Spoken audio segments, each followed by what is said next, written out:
Hello, welcome back to my channel. Today I'm doing my final update for my Pan That Palette 2020. This year I have been doing my best to pan the Lorac Pro Palette. If you haven't seen my previous videos or if you've missed some of them, I will have the playlist linked up here so you can go and check those out. Basically I use makeup really slowly, so this is always a challenge for me when I decide to do a project pan or a Pan That Palette. But as always, I've done my best. So I'm going to go ahead now and show you where I was in the previous updates.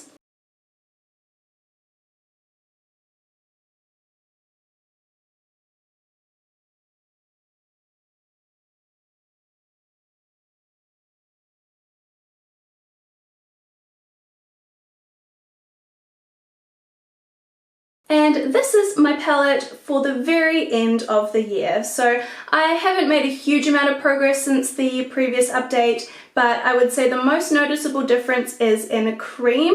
I've definitely expanded the pan a little bit here towards the bottom. So there's just a small amount of product left there before I hit side pan. So that is definitely the biggest pan I think I've ever had on an eyeshadow, so I'm very pleased with that. Everything else, although I have used in the last month, it's not really looking that different. I know every month I run you through how I've used the products, but since this is the final update, I'm going to give you one more very quick run through how I use each shade. So these first two, white and cream, I've alternated between over the year, and I've used them to set my eyeshadow primer, and cream I also use to set my under eye concealer. Taupe I use as a transition shade on my eyes and also as my face bronzer. Light pink and mauve I mix together as my blush shade. Sable I use to deepen up my crease a little bit. Espresso I use for my brows. Black I have not touched this year. Nude and champagne I've alternated between, and I've used them as my inner corner and brow bone highlight as well as my face highlighter. Gold I've used off and on a few times through the year as my lid shade, but you know, not that often.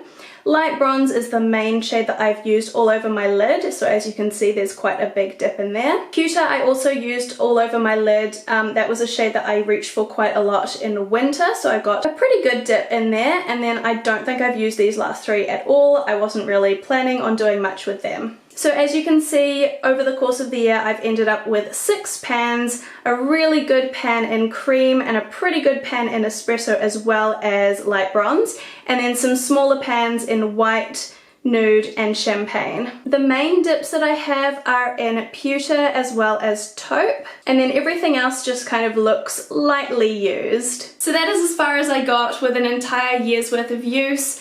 As I said, I am not a very heavy makeup user. I don't wear makeup every day, and then even when I do, I use quite a light hand with it. So for me, that's a pretty good amount of use. I think I am going to keep this palette because at the moment, it's still performing really well, and I'm really enjoying the shades that are in it. I probably won't use it for a little while I go back to my other palettes and get some use out of them. But I am going to keep it on hand because it's still a palette that I enjoy using. However, I am conscious of the fact that it is almost as old as my Naked palette, which I had to declutter earlier this year because there was mold on it.